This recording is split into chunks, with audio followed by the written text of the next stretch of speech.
Good morning, my dear students. Today's topic is भाषा, बोली, लिपि और व्याकरण।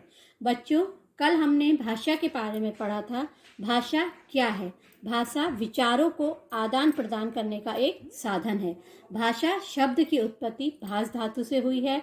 भाषा के द्वारा ही हम अपने मन के भावों एवं विचारों को दूसरों के सामने प्रकट करते हैं और दूसरों के मन के भावों एवं विचारों को आसानी से समझ सकते हैं। यह विचार एवं भाव हम लिखित रूप में और मौखिक रूप में प्रकट कर सकते हैं। अब दूसरा टॉपिक हमारा आता है बोली। बोली क्या है? बोली एक सीमित क्षेत्र में वहाँ के स्थानीय लोगों द्वारा बोली जाती है। अर्थात कहने का तात्पर्य है कि बोली का जो क्षेत्र होता है वह बहुत ज़्यादा सीमित होता है और जो बोली है वह हर कोस पर थोड़ी सी दूरी पर बदल जाती है। बोली का क्षेत्र सीमित होने के कारण बोली में साहित्य की रचना नहीं होती है। बोली में साहित्य की रचना क्यों नहीं होती है? क्योंकि जो बोली का जो क्षेत्र होता है वह बहुत ज़्यादा सीमित होता है। भारत में अनेक प्रकार की बोलियां हैं, जैसे मगही, कन्नौजी, मालवी, जयपुरी, अवधी, मैथिली आदि। तो इनका जो क्षेत्र है वह बहुत ज़्यादा क्या है? सीमित है। इसलिए यह सब हमारी क्या कहलाती हैं? बोलियां कहलाती हैं। अब हम आते हैं उपभाषा में। उपभाषा क्या है? उपभाषा यानी कि जहाँ पर बोली का क्षेत्र विस्तृत हो जाता है, यानी जब वही बोली विस्तृत रूप में यानी ज़्यादा क्षेत्र में बोली जाती है तो वह बोली से हटकर उपभाषा बन जाती है। उपभाषा का क्षेत्र विस्तृत होने के कारण इसमें साहित्य की रचना भी की जा सकती है, यानी कि जब उसका क्षेत्र विस्तृत हो जाता है तो हम उसमें साहित्य की रचना कर सकते हैं। कई बोलियां ऐसी होती हैं जिसमें साहित्य की रचना की गई है, जिस कारण वे बोलियां उपभाषाएं बन गई हैं, जैसे ब्रज, अवधि आदि। अब ब्रज और अवधि हमारी क्या है? बोलियां हैं, लेकिन ब्रज और अवधि भाषा में किसकी रचना की गई है? साहित्य की रचना की गई। तो साहित्य की रचना किए जाने के कारण यह बोलियां उपभाषाओं में परिवर्तित हो गई है और यह उपभाषाएं बन गई हैं। अब हम आते हैं लिपि में। लिपि क्या कहते हैं?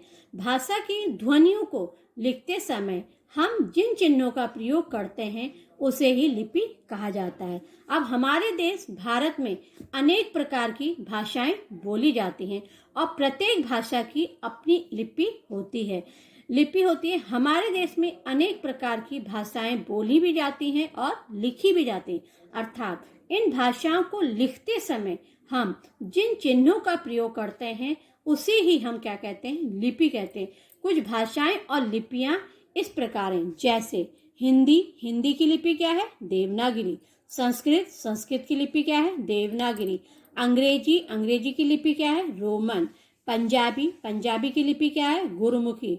उर्दू, उर्दू की लिपि क्या है? फारसी। तो यह सब हमारी क्या कहलाती हैं? लिपि कहलाती हैं और हर भाषा को लिखने के लिए अलग अलग लिपियों का प्रयोग किया जाता है। नेक्स्ट टॉपिक इज व्याकरण। व्याकरण क्या है? यदि हमें किसी भी भाषा को शुद्ध रूप से पढ़ना और लिखना सीखना है तो उसके लिए हमें व्याकरण की जानकारी होना जरूरी है, यानी उसके नियमों का ज्ञान होना जरूरी है। किसी भी भाषा को शुद्ध रूप से लिखने एवं पढ़ने के लिए व्याकरण का ज्ञान होना आवश्यक है। यदि हमें व्याकरण का सही ज्ञान नहीं होगा तो हम कभी भी शब्दों का निर्माण, वर्णों की पहचान एवं मात्राओं का सही से प्रयोग नहीं कर सकते हैं। अर्थात हम कह सकते हैं कि जिस शास्त्र के द्वारा भाषा के शुद्ध रूप और प्रयोग का ज्ञान होता है उसे ही हम व्याकरण कहते हैं। जैसे एग्जाम्पल, बकरी घास खाता है। अब बकरी घास खाता है, यह एग्जाम्पल अपने में क्या है? अशुद्ध है। अशुद्ध क्यों है? क्योंकि जो बकरी शब्द है, जो बकरी यानी हमारा कर्ता है और कर्ता हमारा क्या है? स्त्रीलिंग है। तो कर्ता स्त्रीलिंग है तो उसके साथ जो हमने क्रिया का प्रयोग करा है वह क्रिया हमने किसके प्रयोग करी है? पुल्लिंग की करी है। जबकि यहाँ पर खाता है की जगह क्या होना चाहिए था? खाती है। तो बकरी घास खाती है। तो यह गलती क्यों हुई? क्योंकि हमें व्याकरण का सही रूप से ज्ञान नहीं था। सही नहीं। अब आते हैं हम व्याकरण के विभाग। व्याकरण के 3 विभाग होते हैं। पहला है वर्ण विचार, शब्द विचार, वाक्य विचार। वर्ण विचार क्या है? वर्णों के लिखने की विधि, उच्चारण पर विचार किया जाता है, यानी कि वर्ण विचार में हमें वर्णों के क्रम के बारे में, उसके उच्चारण के बारे में जानकारी देते हैं। शब्द विचार। शब्द विचार, यदि हमें वर्णों की जानकारी होगी तभी हम 2 या 2 से अधिक वर्णों को जोड़कर शब्दों का निर्माण कर सकते हैं। अगर हमें वर्णों की पहचान नहीं होगी तो हम शब्दों का निर्माण भी नहीं कर सकते हैं। अतः हमें वर्णों की जानकारी होना आवश्यक है।